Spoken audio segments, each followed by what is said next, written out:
स्वागत आहे तुमचं आपल्या स्टडी फोकस या यूट्यूब चॅनलवर. तर आजच्या भागात आपण पाहणार आहोत शब्दाच्या जातीमधील सर्वनाम. याच्या पहिल्या भागामध्ये आपण नाम पाहिला. ते जर व्हिडिओ तुम्ही पाहिला नसेल तर आपल्या चॅनलवर पाहू शकता. तर चला आज पाहू आपण सर्वनाम. तर पहा, सर्वनाम म्हणजे काय. सर्वनाम म्हणजे वाक्यातील नामाचा वारंवार होणारा उच्चार टाळावा म्हणून नामाच्या ऐवजी येणाऱ्या शब्दास सर्वनाम असे म्हणतात. म्हणजे वाक्यातील जे नामाचा वारंवार उच्चार टाळावा म्हणून त्यासाठी आपण जे शब्द यूज करतो त्याला आपण सर्वनाम असे म्हणतो. ठीक आहे. आता पहा, सर्वनामाचे 6 प्रकार पडतात. सर्वनामाचे मुख्य 6 प्रकार पडतात.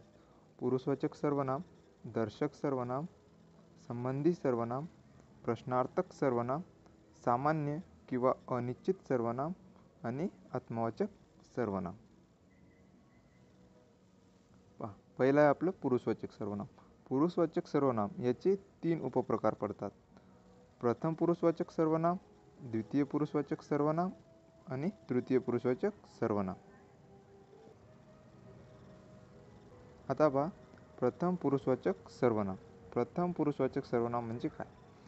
बोलणारा स्वतःविषयी बोलताना किंवा लिहिताना वाक्यामध्ये ज्या सर्वनामाचा उपयोग करतो त्यास प्रथम पुरुषी सर्वनाम असे म्हणतात.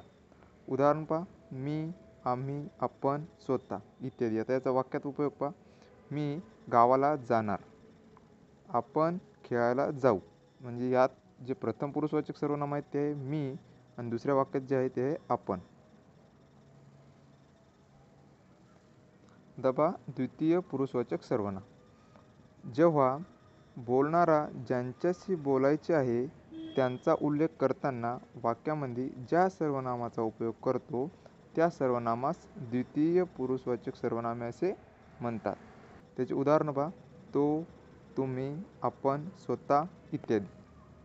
आता वाक्य पहा, आपण कुठून आलात, तुम्ही घरी कधी येणार. ठीक आहे. तर पहिल्या वाक्यामध्ये काय, आपण हे सर्वनाम आहे आणि दुसऱ्या वाक्यामध्ये तुम्ही हे सर्वनाम आहे.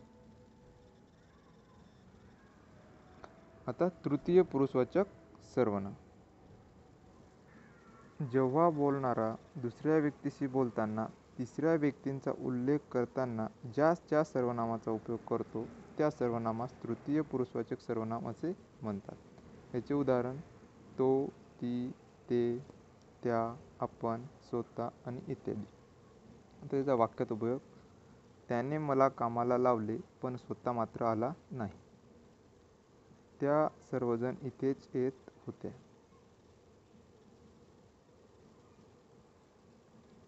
तर दुसरं आहे आपलं दर्शक सर्वनाम. पहिला आपण पाहिलं पुरुषवाचक सर्वनाम, दुसरं आहे दर्शक सर्वनाम. पहा, जवळची किंवा दूरची वस्तू दाखविण्याकरिता जे सर्वनाम वापरले जाते त्यास दर्शक सर्वनाम असे म्हणतात. म्हणजे जवळची किंवा दूरची वस्तू दाखवण्यासाठी जे सर्वनाम यूज केले जाते त्यास आपण दर्शक सर्वनाम असे म्हणतो. उदाहरण, हा, ही, हे, तो, ती, ते.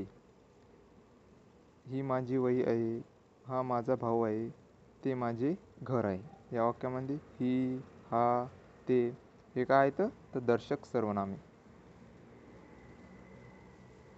तिसरा आहे आपलं संबंधी सर्वनाम.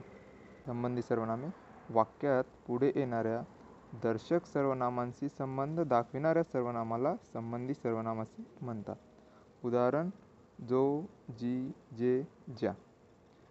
आता याच्यामध्ये पहा, ही सर्वनामे मिश्र वाक्यातच येतात आणि ही सर्वनामे गौण वाक्याच्या सुरुवातीलाच येतात.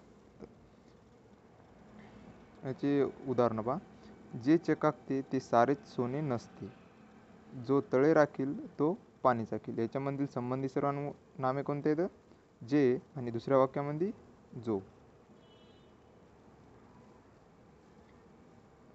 प्रश्नार्थक सर्वनाम. ज्या सर्वनामाचा उपयोग वाक्यात प्रश्न विचारण्यासाठी केला जातो त्या सर्वनामास प्रश्नार्थक सर्वनाम असे म्हणतात. ज्या सर्वनामाचा उपयोग वाक्यात प्रश्न विचारण्यासाठी केला जातो त्यास प्रश्नार्थक सर्वनाम म्हणतात. पहा उदाहरण, कोण, कोणास, काय, कोणी, कोणाला.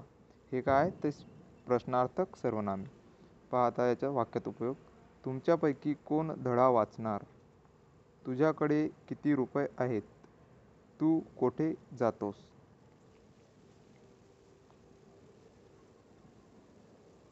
आता पाचवं आहे आपलं सामान्य किंवा अनिश्चित सर्वनाम.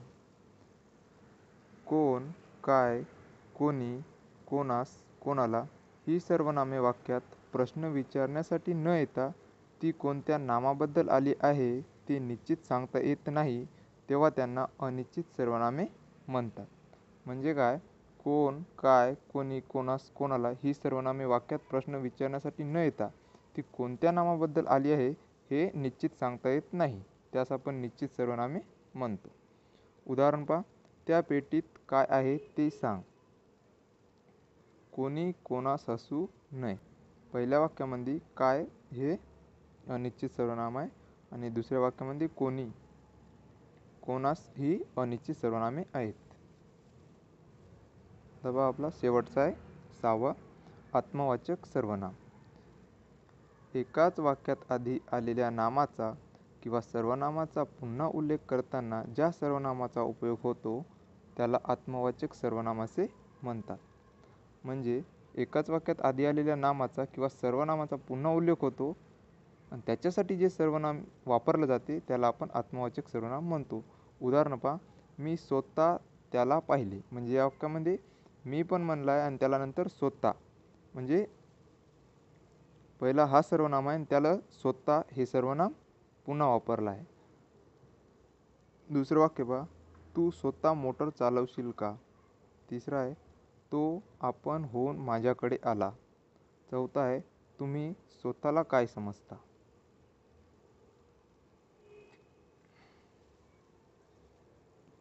मराठीत मूळ 9 सर्वनामे किती आहेत? मराठीमध्ये 9 हे मूळ सर्वनामे कोणते आहेत पाहते. मी, तू, तो, हा, जो, कोण, काय, आपण आणि स्वतः. तर मूळ सर्वनामांपैकी लिंगानुसार बदलणारी 3 सर्वनामे आहेत.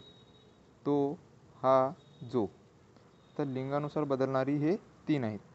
पहा. पहिला कोणता आहे? तो. तो कसा बदलतो? तो, ती, ते. नंतर हा, हा, ही, हे. आणि जो आहे जो, जी, जे हा असा बदलतो.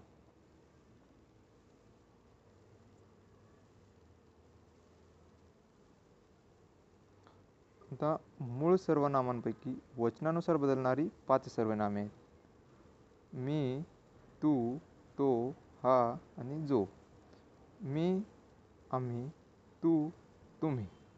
आता तो म्हणजे पहा. तो, ती, ते हे एकवचनी आहेत आणि ते, त्या, ती हे अनेकवचनी सर्वनामे आहेत. हा, हा, ही, हे एकवचनी, हे, ह्या, ही हे अनेकवचनी सर्वनामे आहेत. जो म्हणजे जो, जी, जे हे एकवचनी सर्वनामे आणि जे, ज्या, जी हे अनेकवचनी सर्वनामे आहेत.